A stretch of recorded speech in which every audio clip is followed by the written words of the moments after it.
안녕하세요. 30대 유부녀입니다. 필립의 사연방을 매일 들어와서 재밌게 이야기를 듣고 있는 팬인데요. 저에게도 놀랍고 충격적인 사연이 하나 있어 이렇게 글을 적게 되었어요. 반전이 여러 번 나오는 스토리이고 의견이 갈릴 수 있는 사연이니 끝까지 들어주시길 바랍니다. 저는 18살에 고아가 되었습니다. 저희 집이 반지하였는데 화재가 크게 나면서 구조대의 손에 저와 동생은 빠져나왔고 뒤늦게 구출된 부모님은 병원에서 치료 중 돌아가셨어요. 하루아침에 부모님을 잃고 집을 잃었죠. 황망하고 슬펐지만 어린 동생을 지켜야 한다는 생각에 장례식 때까지만 슬퍼하고 정신을 차렸습니다. 제 동생은 저보다 12살이나 어린 꼬꼬마였어요. 5살 아기가 심리적으로 힘들지 않게 아무 일도 없던 것처럼 동생과 놀고 한글도 가르쳐주며 엄마 역할을 해줬답니다. 부모님이 남겨주신 사망보험금으로 동생의 육아 비용을 쓸 수 있었고 하루 3끼 밥을 먹을 수 있었네요. 저는 진작부터 대학에 갈 생각이 없었기 때문에 고등학교를 졸업하고 나서부터는 바로 사회로 나갔습니다. 동생은 초등학교에 들어가 방과 후 돌봄 교실에서 오후 4시까지 놀다가 집으로 돌아왔답니다. 제가 중소기업에서 격리와 잡무를 하고 있었는데 어린 동생과 둘이 산다는 이유로 퇴근 시간을 앞당겨 주시는 배려를 해주셨습니다. 그래서 동생에게 최대한 엄마 노릇을 해주려고 애를 많이 썼습니다. 그러다 곧 학부모 상담 차례가 제 동생한테 왔어요. 부모님이 안 계셨으니 제가 학교를 찾아가서 담임선생님을 만나 뵙게 되었죠. 제가 사정을 말하고 동생 좀 잘 챙겨달라는 부탁을 드렸는데 선생님께서 아주 놀랄만한 이야기를 꺼내셨습니다. 지연이가 언니 자랑을 아주 많이 했어요. 진작부터 만나고 싶었습니다. 저기 지연이가 영재인 건 알고 계셨나요? 네? 영재라고요? 지연이가 똑똑한 건 알고 있죠. 그런데 아직 어려서 영재라는 건 몰랐어요. 제가 IQ 검사를 해봤는데 173이 나왔어요. 제가 고등학교 문제집을 풀게 해봤더니 쉽게 풀더군요. 지연이는 조기 졸업하고 과학고에 보내도 될 아이입니다. 네? 제 동생이 그 정도였어요? 그런데 저는 애는 애다워야 한다고 생각합니다. 어린애를 과학고에 보내서 경쟁시키고 싶지 않아요. 남들보다 조금 빠르게 성장하는 거라고 생각합니다. 사실 동생 뒷바라지를 해줄 형편도 못 되고요.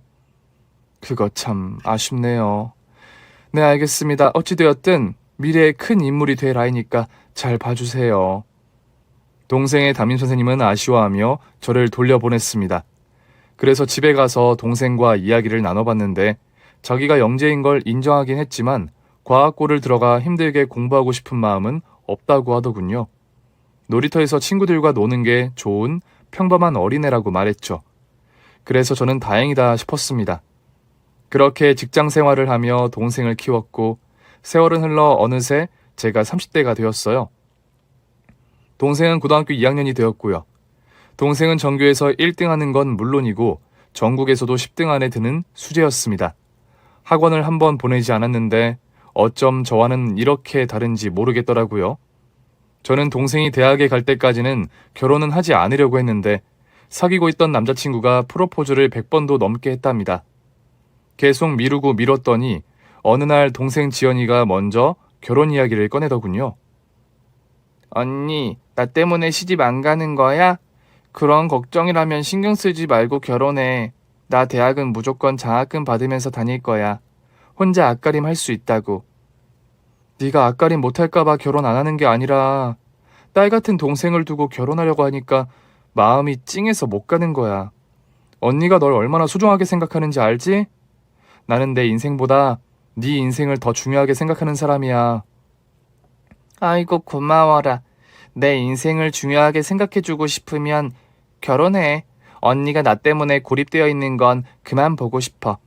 내가 신경 쓰지 않도록 성준이 오빠랑 결혼하라고. 이 기집애 가? 언니랑 지내기 싫은가? 너 왜 자꾸 결혼을 보채고 그러니? 이럴 때 보면 네가 내 언니 같다. 그걸 알면 제발 결혼해. 성준이 오빠가 언니랑 결혼하고 싶어서 난리인 거 뻔히 알고 있는데 계속 미루는 걸 보니까 내가 미안해 죽을 맛이라고. 동생이 그렇게 적극적으로 결혼하라고 보채자 못 이기는 척 남자친구의 프로포즈를 받아들였고 얼마 뒤 결혼해서 살림을 차렸습니다. 동생에게는 부모님의 남아있는 보험금을 모두 건네주었죠. 저와 남편은 사회생활을 하고 있고 모아둔 돈도 꽤 있으니 동생에게 충분한 돈을 주고 혼자 살게 해줬습니다. 똑똑하고 야무진 동생은 공부도 스스로 잘했지만 밥도 참 잘했어요. 저보다 요리 솜씨가 뛰어나서 못하는 게 없었답니다. 그래서 동생 집에 찾아가면 제가 도울 일은 하나도 없었어요. 오히려 동생이 집에 가져가라며 반찬을 싸서 보냈답니다. 진짜 똥도 아까울 정도로 완벽하고 착한 아이였죠. 이듬해 고3이 된 동생은 공부에 전념하겠다며 저에게 집에 찾아오는 걸 자제해달라고 하더군요. 만점을 꼭 받아서 장학금 받고 대학교에 다니겠다는 꿈이 있으니 저는 보이지 않는 곳에서 응원해 주었습니다. 그리고 얼마 뒤 수능 시험을 치르고 점수가 나왔는데 역시나 만점을 받았답니다. 방송국에서 수능 만점자를 인터뷰한다고 연락이 왔는데 동생은 자기 얼굴이 알려지는 걸 원하지 않아서 거절해서 다른 만점자들만 방송에 나가기도 했죠. 여하튼 동생은 서울대의 정치학과에 수석으로 들어가게 되었습니다. 제 동생은 꿈이 국회의원을 넘어 대통령이 되는 것이었는데 이제 꿈을 이룰 수 있는 발판을 처음 밟게 된 거죠. 저는 동생이 훌륭한 정치인이 될 거라는 걸 믿어 의심치 않았습니다. 저희 부부는 동생을 저희 집으로 불러서 샴페인을 터뜨리며 축하 파티를 했어요. 와우, 내 자랑스러운 동생이 서울대에 들어갔다. 신봤다. 조제 축하해. 진짜 자랑스럽다.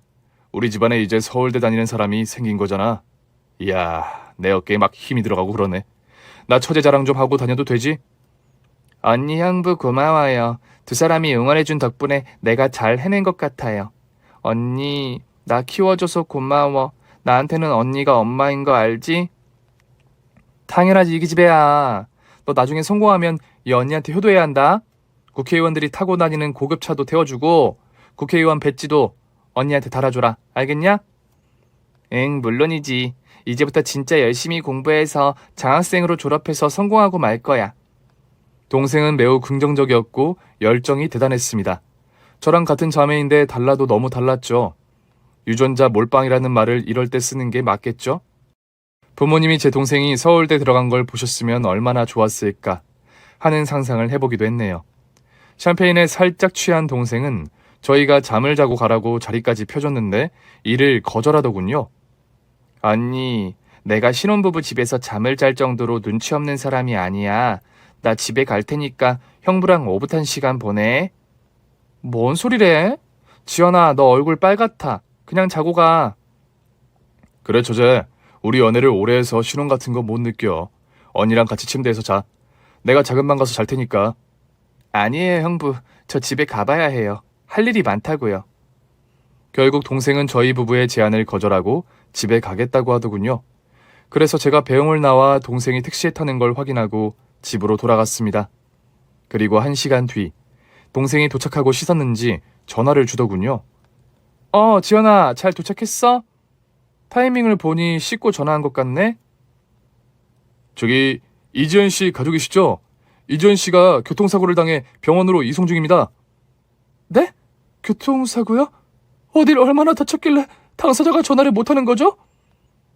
이지연 씨가 집 앞에서 뺑소니 사고를 당하셨어요. 자세한 건 병원으로 오시는 게 좋겠습니다. 저와 남편은 전화를 끊자마자 택시를 타고 병원으로 달려갔는데 벌써 긴급 수술이 들어갔다고 하더군요.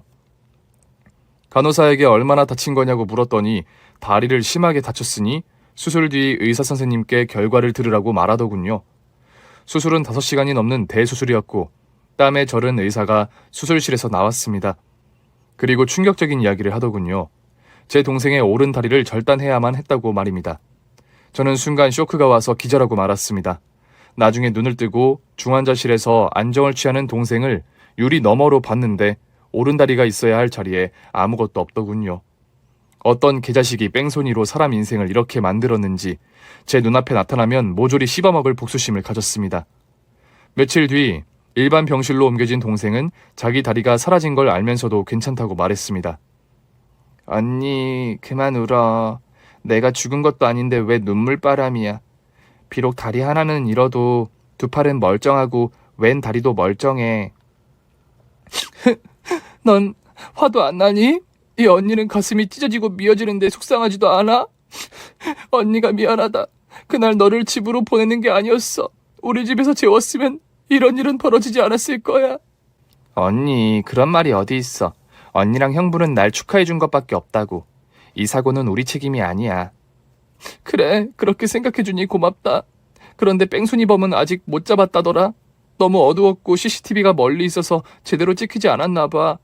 광범위하게 조사하고 있다니까 나중에 잡히면 이 언니가 복수해 줄게. 고마워, 언니. 나쁜 놈은 언젠가 잡히든지 벌을 받을 거야. 언니 그만 울고 나 화장실 좀 데려다 줘. 알았어.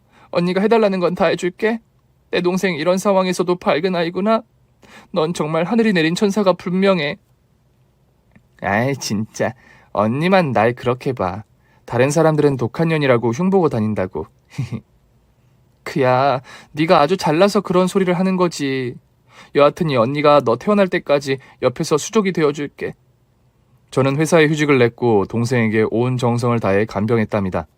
남편도 회사에서 퇴근하면 꼭 2시간 이상씩 동생을 웃겨주고 돌아갔어요. 동생은 몇 달 뒤 퇴원했고 집에서 혼자 지내는 게 익숙해질 때까지 제가 거의 매일 찾아가서 도와주기도 했고 남편이 아파트 주민들에게 휠체어를 타고 입구를 오갈 수 있게 공사를 하자고 설득했습니다. 그래서 금세 적응한 동생은 혼자 마트도 다녀오고 산책도 다녀왔답니다. 그래서 이듬해 다시 대학교 1학년으로 복학을 했는데 사고 후유증이 컸는지 공부가 전처럼 잘 되지 않았나 봅니다. 동생은 수업을 듣고 돌아오면 하나도 기억나지 않기도 하고 진도를 따라잡지 못해 힘들다고 했어요. 수석으로 들어갔지만 거의 꼴찌의 학점을 받았답니다. 그래서 지연이는 학교와 도서관만 오가며 미친 듯이 공부하며 지냈는데 여전히 모든 수업이 어렵고 난해하다며 휴학을 결정했습니다. 언니, 공부가 이렇게 어려운 건지 몰랐어. 교수님 말이 하나도 이해가 안 되고 머릿속에 들어오지도 않아. 이게 다 교통사고 때문에 그런 거야. 네가 다리만 다친 게 아니라 머리도 다쳤잖아. 그래서 그런가. 하여튼 공부는 당장 힘들 것 같아. 다른 걸 해봐야겠어. 그래, 넌 아직 어리고 젊어. 뭘 시작해도 충분한 나이니까 이것저것 해보고 다시 공부해도 늦지 않는다고. 지연이가 공부에 적응하지 못해서 휴학을 하게 되었고 취미로 제빵 학원에 다니기 시작했습니다. 평소 빵을 좋아하는 아이였으니 제빵사에 도전하기로 한 거죠. 그래도 똑똑한 동생은 시험을 한 번에 합격했고 곧 빵집에 취업을 하더군요. 일도 잘하고 손님들에게도 인기가 많아서 빵집에서 에이스라는 별명까지 붙여졌답니다. 어느 날 남편이 저와 동생을 불러 앉혀놓고 기뻐할 일이 생겼다고 했어요. 무슨 일이냐고 물었더니 로또 2등에 당첨이 되었다며 1억을 벌었다고 하더군요. 형부 대단해요. 로또 2등이라니. 당신 정말이야? 그럼 우리 부자 되는 건가? 부자까지는 아니고 내가 처제한테 베이커리 가게를 차려줄 수는 있지. 내가 알아보니까 브랜드가 아니면 1억 안에서 충분히 가게를 오픈할 수 있다네. 처제, 해볼 의향이 있어? 네? 형부가 로또 당첨된 걸 저한테 쓰겠다고요? 여보, 진짜 내 동생한테 빵집을 차려주겠다는 거야? 둘 다 나를 어떻게 본 거야? 나 두 사람 사랑해. 아주 많이 사랑한다고. 그러니까 처제랑 당신이 같이 빵집을 운영해봐. 아마 대박 날걸? 그이는 로또 당첨금으로 저희 자매에게 빵집을 차려주겠다고 마음을 굳혀버렸고 동생과 저도 고마운 마음으로 받아들이기로 했답니다. 빵 기술은 동생이 모든 걸 지휘했고 저는 옆에서 조수 노릇하고 빵 진열과 손님 응대를 했습니다. 동생은 손재주마저도 아주 좋아서 빵 맛이 어지간한 브랜드보다 맛있었어요. 그래서 손님들이 줄을 서서 빵을 사갔죠. 그리고 좋은 일이 하나 더 생겼습니다. 저희 빵집 바로 옆집에 약국이 있었는데 약사님이 단골로 빵을 사가다가 동생과 눈이 맞았어요. 두 사람은 비밀 연애를 6개월이나 했고 나중에 저에게 고백했을 때 알게 되었답니다. 잠깐만. 그러니까 내 동생 지연이가 옆집 약사님하고 6개월 동안 사귀었다고? 그럴 리가. 내가 그 정도도 눈치 못 채는 바보였나? 우리가 007 작전으로 연애를 했나 보지. 어쨌든 언니 축하해 줄 거지? 그래, 두 사람이 사귄다는데 당연히 축하해 줘야지. 언니, 그거 말고 사실 우리 결혼하기로 했어. 뭐 결혼? 야 이지연, 넌 한 방에 몇 개를 터뜨리는 거야? 이 언니 몰래 연애한 것도 모자라 결혼까지 결정한 거야? 그게 말이야. 우리가 연애를 좀 강렬하게 하다 보니까 아기가 생겼어. 오 마이 갓! 아버지 엄마 하늘에서 보고 계세요? 우리 막둥이 지연이가 사고를 크게 쳤네요. 얌전한 고양이가 부뚜막이 먼저 올라간다더니 아직 나도 애가 없는데 언니보다 먼저 엄마가 되겠다네요. 오 마이 갓! 저는 머리를 흔들며 정리를 했는데 동생이 좋은 남자와 결혼을 해서 가정을 꾸린다고 하니 기뻐하지 않을 이유가 없었습니다. 게다가 아기까지 임신했다고 하니 당연히 결혼을 시켜야 했죠. 그런데 동생은 정말 기뻐했는데 예비 제부는 제 앞에서 고개를 들지 못하고 있더군요. 이봐요 약사님, 그렇게 고개만 숙이고 있지 말고 내 동생을 책임지겠다고 맹세를 하든 약속을 하세요. 네? 아, 네. 처형. 저 지연이를 하늘만큼 땅만큼 사랑합니다. 저희 결혼을 허락해주세요. 긴장 많이 하셨네. 그러고 보니까 약사님은 빵집에 제가 있을 땐 거의 안 오신 것 같은데. 아, 내가 자리를 비울 때마다 내 동생이랑 몰래 데이트를 했구나? 이제야 좀 이해가 가네. 여하튼 축하해요. 내 동생 올리면 피똥 싸게 만들어줄 거니까 단단히 각오하라고요. 네, 처형. 당연하죠. 제가 지연이를 위해 평생 헌신하고 희생하겠습니다. 제부는 수줍어하긴 했지만 진심으로 동생을 좋아하고 사랑하는 것 같아 안심하고 결혼을 시키기로 했습니다. 이 소식을 들은 제 남편은 저만큼이나 놀라더군요. 이세를 먼저 가지고 결혼한다는 것에 머리를 흔들더라고요. 그리고 동생이 제부의 어머니에게 인사를 갔는데 반대가 엄청 심하셨답니다. 임신한 사실까지 전했는데도 눈 하나 깜짝 안 하고 당신 집안에 빙신이 들어오는 건 체면이 서지 않는 일이라며 동생과 제부를 내쫓아버렸답니다. 그래서 두 사람이 어떻게 되는지 두고 봤는데 제부는 사랑을 택하고 시무와의 인연을 끊었습니다. 사돈한테는 미안하지만 제부가 제 동생을 책임지겠다고 한 결정에 기뻤죠. 그렇게 동생은 휠체어를 타고 신부 입장을 했는데 그 누구보다 아름답고 예뻤습니다. 하객은 많지는 않았지만 그래도 박수 소리가 예식장 안을 가득 메울 정도로 커서 허전함은 전혀 느껴지지 않았네요. 사돈 부부는 끝내 결혼식장에 나타나지 않았고 제부와 진짜로 연락을 끊고 지내기로 했답니다. 이듬해 동생이 어여쁜 조카딸을 출산했는데 어찌나 예쁘던지 인형처럼 이목구비가 또렷했고 앙증맞은 손발이 사랑스러웠답니다. 저와 남편은 조카애를 보고 하루빨리 이세를 가지자고 입을 모았어요. 하지만 저희 부부는 아이를 가질 수 없는 몸이었습니다. 남편이 씨 없는 수박이라고 불리는 무정자증이어서 임신이 불가능했죠. 그래서 자식이 없는 저희 둘은 자주 동생 집을 찾아가 조카애를 보고 놀다 왔습니다. 어머나, 우리 아중이가 안 본 사이에 머리카락이 몇 가닥 더 나왔네. 언니, 이젠 하다하다 조카 머리카락 개수도 세는 거야? 정말 대단하다. 내 딸은 좋겠네. 이모랑 이모부 사랑을 많이 받으니 얼마나 좋겠어. 지연아, 너 제부랑 어디 놀러 갈 때나 둘만의 시간이 필요하면 언제든지 아중이를 우리한테 맡겨라. 이 예쁜 애기를 매일 보는 너는 진짜 좋겠다. 동생은 저희 부부가 불임인 걸 알고 있지만 그걸 입 밖으로 꺼내지 않았습니다. 언니네도 나중에 하늘이 기회를 주실 거야. 그러니까 완전히 포기하지는 말았으면 좋겠어. 그래, 그런 날이 올지도 모르지. 자, 그럼 우리 아중이를 어부바 좀 해볼까? 동생네 집에서 그렇게 즐거운 시간을 보내고 있으면 제부는 항상 긴장한 표정으로 한쪽 구석에 앉아 있었습니다. 동생과 둘이 있을 때는 다정다감하고 러블리한 남편이라고 하는데 저와 남편 얼굴만 보면 얼어버리더라고요. 그래서 그만 좀 불편해하면 안 되냐고 부탁까지 했답니다. 제부, 낯가림이 그렇게 심해서 어떻게 약사를 하는 거지? 손님들 앞에서도 그렇게 쭈뼛거리고 있는 거야? 아니요. 이럴 때는 많이 웃고 말도 많이 합니다. 그런데 우리 앞에서는 왜 이렇게 쩔쩔매는 거야? 우리한테 무슨 죄라도 진 사람처럼 말이야. 이제 좀 편하게 받아들여줘. 제부가 이러면 우리가 편히 놀러 오지 못하잖아.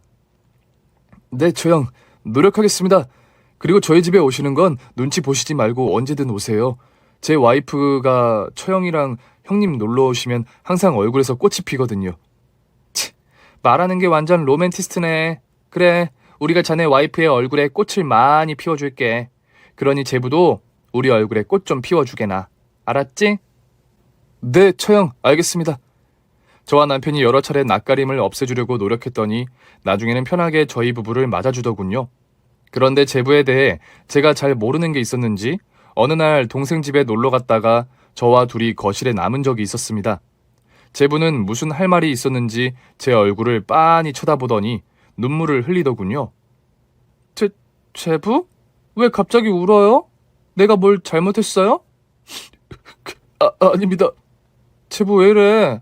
무슨 일이 있는 거야? 그게 제가 채영한테 할 말이 있는데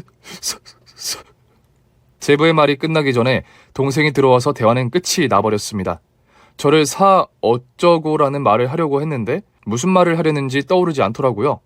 사자로 시작되는 말이 뭐가 있는지 곰곰이 생각해봤더니 사기, 사찰, 사고 등등 많이 있었는데 문득 사랑이라는 단어가 생각났습니다. 제부가 저한테 사랑 고백을 하려는 미친 짓을 하려고 한 건가 하는 이상한 상상을 하게 되었죠. 어떤 말이든 눈물까지 흘리면서 말하려고 하는 걸 보니 제부를 피하는 게 낫겠다 싶었어요. 여자의 촉이라는 게 있잖아요. 분명 제부가 저한테 마음이 있는 것 같아 일부러 피해 다녔습니다. 저와 동생은 여전히 빵집을 잘 운영해서 돈도 많이 벌었고 남편도 회사에서 촉망받는 사람이라 과장까지 수월하게 진급했습니다. 또 약사인 제부도 자기 일에 최선을 다했고 몸에 좋은 영양제를 자주 가져다 주었네요. 가끔 저를 보는 눈빛이 심상치 않긴 했지만 제가 수다를 떨며 말할 기회를 주지 않았답니다. 일시적인 마음인 것 같으니 제부를 탓하지 않고 조용히 침묵하고 빨리 정신 차리기를 바랐죠. 이렇게 별일 없이 무탈하게 잘 지내고 있었는데 이번에는 저에게 무시무시한 일이 생겼습니다. 웬 남자가 저를 쫓아다녔거든요. 빵집을 닫고 퇴근하는 길에 항상 뒤를 따라오는 남자가 있었어요.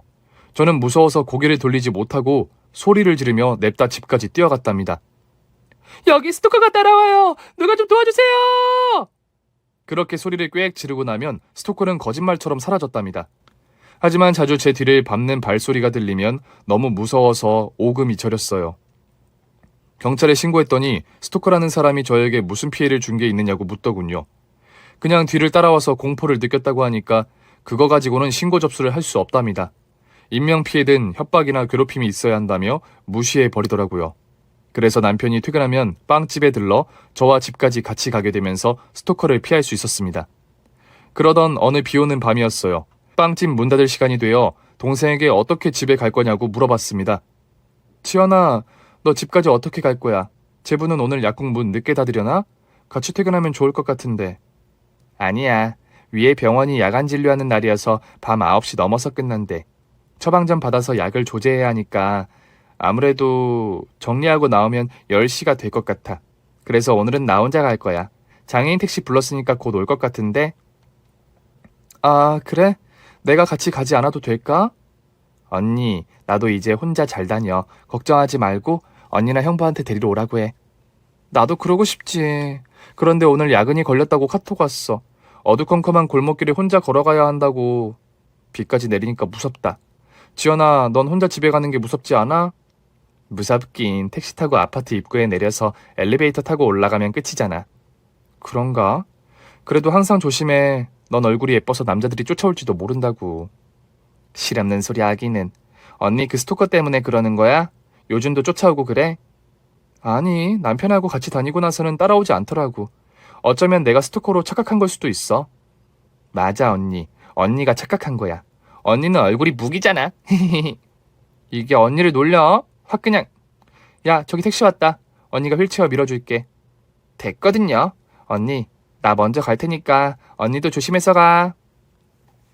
동생은 장애인 택시를 타고 집으로 떠났고 저는 가게 불을 모두 끄고 나왔습니다. 주변을 둘러보니 장대비만 쏟아질 뿐 사람은 거의 보이지 않았습니다.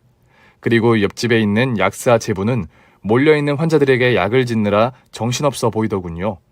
우산을 펴고 집을 향해 걸어가기 시작했고 골목길로 가면 괜히 안 좋은 일이 생길 것 같아 큰 길을 뺑 돌아서 걸어갔어요. 그런데 제 뒤에서 빗물을 밟는 발소리가 찰싹찰싹거리며 들리더군요. 귀를 기울여 보니 저를 쫓아오던 스토커의 발소리와 똑같은 것 같았습니다. 저를 따라오는 발소리는 끝이 없이 귓가에 들렸어요. 제가 뛰어가기 시작하자 똑같이 제 뒤를 달리더군요. 저는 이대로 도망만 가다간 큰일 날 것 같아 머리를 굴렸습니다. 스토커 놈을 잡아 족쳐야겠다는 위험한 결정을 했죠. 비를 피할 천막 밑으로 들어가 제가 쓰고 있던 장우산을 접고 몽둥이 삼아 뒤에 따라오던 스토커의 머리통을 세게 날렸습니다. 이 개자식아!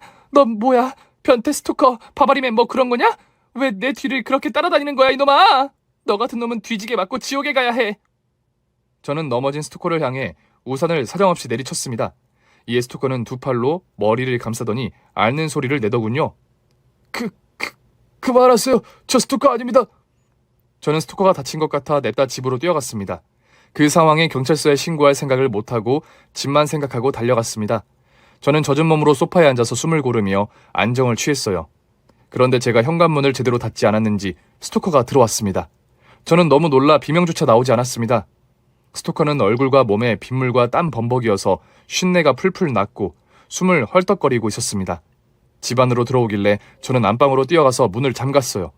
그리고 경찰에 신고하려고 했는데 핸드폰을 거실에 두고 와서 아무것도 할 수 없었습니다. 남편이 오기만을 기다려야만 했죠. 어찌되었든 문을 걸어 잠그고 침대에 앉아 바들바들 떨고 있었는데 잠시 후 안방 문이 삐걱 소리를 내며 열리더군요. 스토커가 제 방까지 들어온 겁니다. 이윽고 그가 모자와 마스크를 벗었는데 스토커는 제가 아주 잘 알고 있는 사람이었습니다. 당신이 내 스토커였어? 날 뒤에서 쫓던 미친 변태가 너였냐고! 스토커요? 아니요, 전 그냥 전하고 싶은 말이 있어서 따라온 거예요. 무슨 말? 저 형, 제가 비밀을 말하려고 몇 번 뒤를 따라갔는데 용기가 나지 않아 뒤를 따라 걷기만 하다가 돌아왔어요. 그런데 오늘은 꼭 고백하고 싶습니다. 제가 드리고 싶은 말은 처형에게 제부가 치명적 고백과 요구를 하려는 순간 제가 말허리를 자르고 말했습니다. 날 사랑한다고? 제부 정신 차려. 내 동생 지연이를 생각해야지. 자네 딸도 있는 가장이잖아. 이렇게 스토킹하는 건 큰 잘못이야. 내가 신고는 안 할 테니까 제발 그만해. 처형, 그게 무슨 말씀이세요? 제가 처형을 사랑한다뇨? 지난번에도 내 앞에서 울면서 사랑 고백하려고 한 거 다 알아. 제부 날 사랑하지? 그러자 제부가 긴 한숨을 내쉬더니 비에 젖은 얼굴과 머리를 쓸어 올리더군요. 처형, 오해를 단단히 하신 것 같은데 제가 사랑하는 여자는 지연이뿐입니다. 처형은 처형일 뿐이고요. 그럼 나한테 라고 말 더듬은 건 무슨 말을 하려는 건데? 사랑밖에 없잖아, 이 사람아. 처형, 그게 아니에요. 처형, 사실은 제가 사고를 낸 뺑소니 범입니다. 사고? 뺑소니? 제부, 그게 무슨 말이야?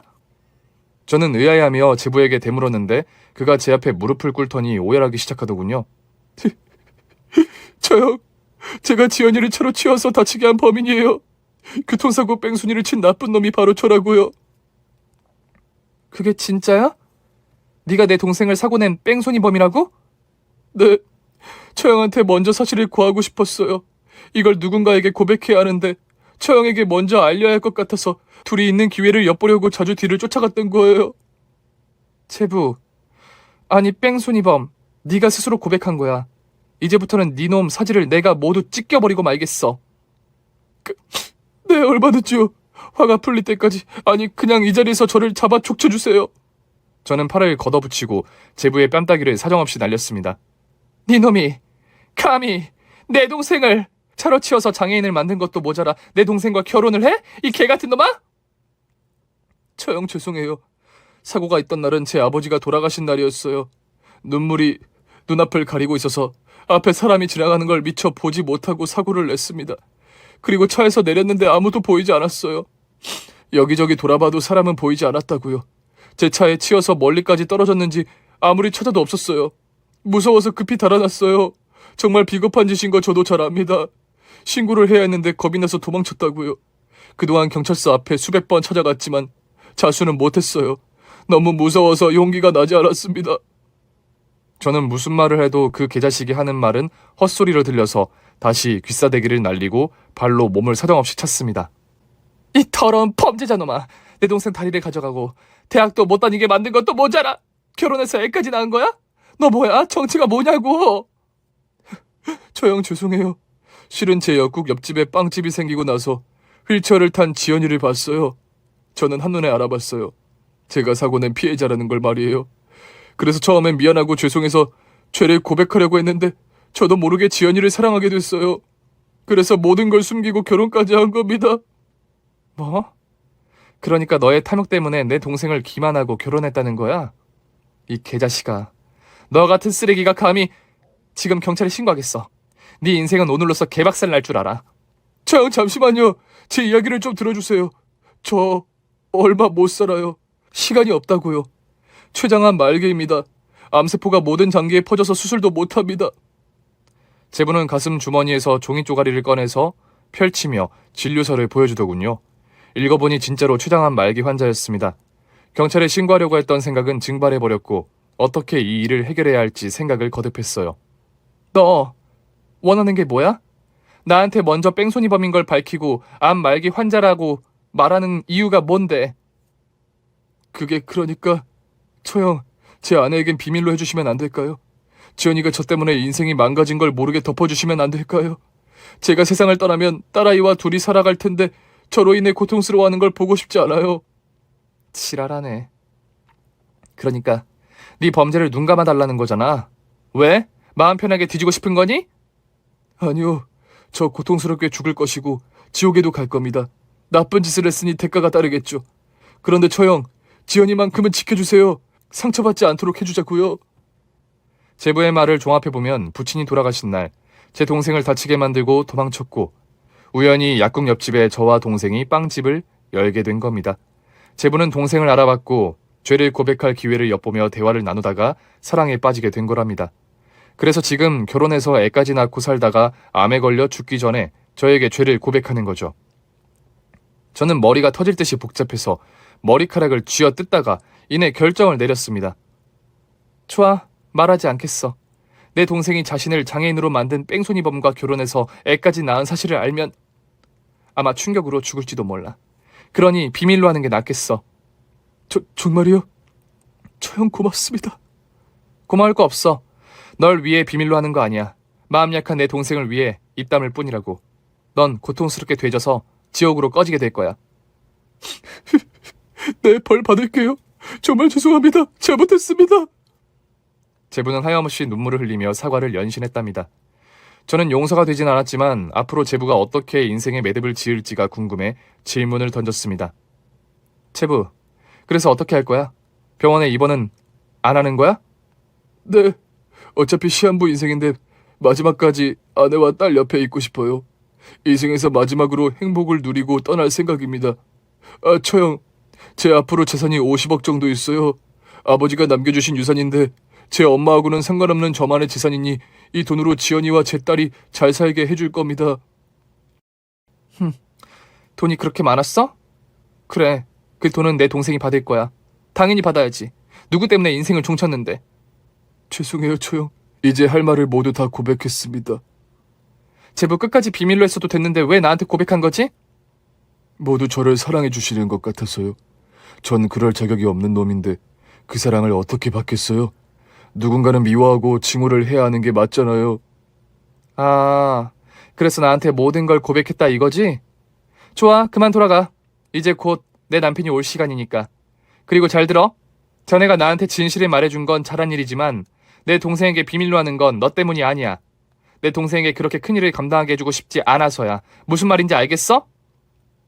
네, 알겠어요. 고맙습니다. 그리고 죄송합니다. 잠깐, 제부 아버지는 어쩌다 돌아가셨지? 그날 무슨 사고라도 당한 거야? 아니요. 저처럼 췌장암으로 돌아가셨어요. 그날 임종 직전이라 제가 과속을 하다 사고를 낸 거죠. 그래서 임종은 지켜봤나? 아니요. 제가 도착했을 때 이미 세상을 떠나셨더라고요. 자네 아버지 일은 안 된 일이지만 내 동생을 사고 내고 달아난 건 용서할 수 없어. 할 말 다 했으니 그만 나가봐. 제부는 축 처진 어깨로 저희 집에서 나갔습니다. 모든 진실을 알게 된 저는 이 사실을 남편에게 말해줄까 하다가 그이가 가만히 있지 않을 것 같아 입을 열지 않았습니다.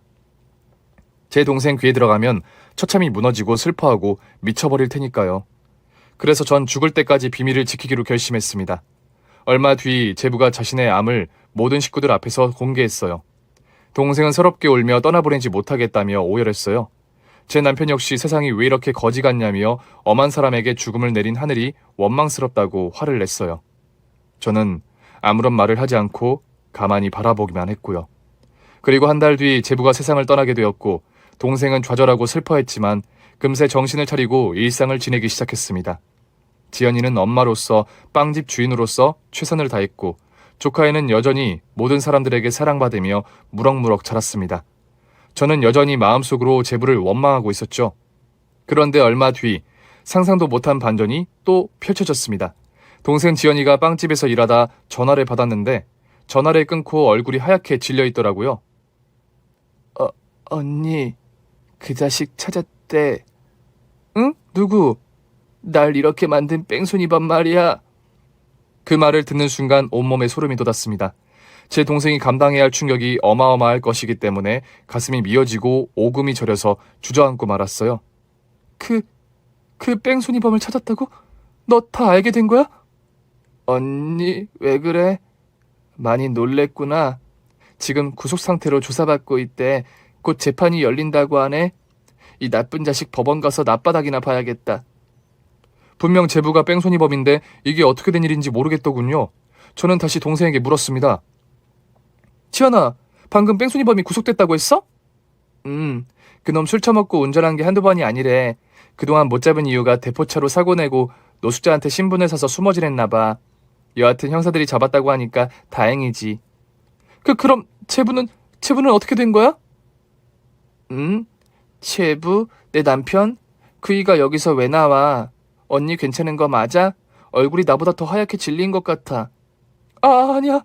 잠깐, 나 속이 안 좋아서 어디 좀 다녀올게. 저는 뭐가 진실인지 알고 싶어서 뺑소니범을 잡은 담당 형사를 찾아갔습니다. 경찰서 계단을 오르는데 오금이 저리고 힘이 풀려서 계단 난간대를 잡고 겨우겨우 올라갔어요. 이윽고 교통조사계로 들어가 형사를 만나게 되었습니다. 저기 형사님, 저 이지연 언니인 이미연입니다. 전에 뵀었죠? 네. 기억납니다. 이미연 씨 뺑소니범 잡혔다는 소식 듣고 오셨군요. 네, 형사님께 너무 감사해서 인사라도 드리려고요. 아닙니다. 저희야 하는 일이 이건데요. 형사님, 제가 궁금한 게 있어서 그런데 제 동생이 사고가 난 날 그 장소에서 또 다른 사고가 있었나요? 형사는 저의 질문에 듬성듬성 난 수염을 만지작거리더니 눈을 번쩍 뜨더군요. 사고가 하나 더 있긴 했는데 조금 엽기적인 일이 있었죠. 이지연 씨가 사고 나기 전에 누가 길바닥에 마네킹을 세워서 버렸더라고요. 바람에 흔들려서 어떤 차에 받쳐서 멀리 날아가 버렸죠. 아니, 마네킹이 아니라 그 외 있잖아요. 일본에서 수입한 리얼한 인형이요. 누가 그걸 길목에 버렸는데 어떤 차가 지나갈 때 그 인형이 바람에 날려서 차에 받치고 멀리 날아갔죠. 저도 처음엔 사람인 줄 알았는데 가벼운 인형이었답니다. 그래서 범죄가 아니어서 조사는 하지 않았죠. 네? 리얼돌이요? 사람을 친 게 아니라 그 마네킹 같은 인형이 바람을 타고 차에 받친 거라고요? 네, 그렇다니까요. 제가 형사 생활하면서 요즘 리얼돌을 많이 보는데 깜짝깜짝 놀랍니다. 길바닥에 그 인형이 쓰러져 있는 걸 보고 진짜 사람으로 착각한 적이 여러 번 있다니까요. 저도 남자지만 그런 걸 왜 사는지 모르겠더라고요.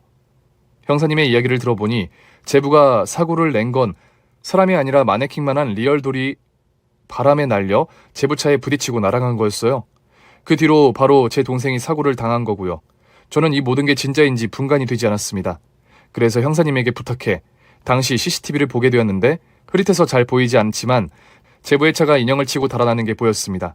그제야 제부가 진짜 범인이 아니란 걸 확신할 수 있었죠.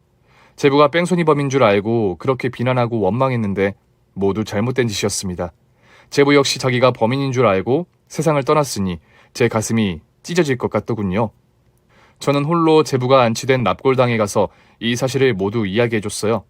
죄가 없으니 천국에 있으리라 믿으며 주저리 사건에 대해서 떠들었죠. 그리고 마지막 말로 미안하다고 사과하고 편히 눈 감으란 이야기하고 나왔답니다. 그 뒤로 제 동생은 저희 부부가 사는 아파트 바로 아래층으로 이사 왔습니다. 제부가 남겨준 재산은 나중에 조카애를 위해 쓰겠다며 계속 열심히 빵집에서 일하겠다고 하더군요. 그래서 지금은 제부 없이 저희 부부와 동생과 조카애가 넷이 행복하게 지내고 있습니다. 제 이야기의 반전을 끝까지 들어보시니 어떠신가요? 진짜 스릴러 영화 뺨치는 내용 아닌가요?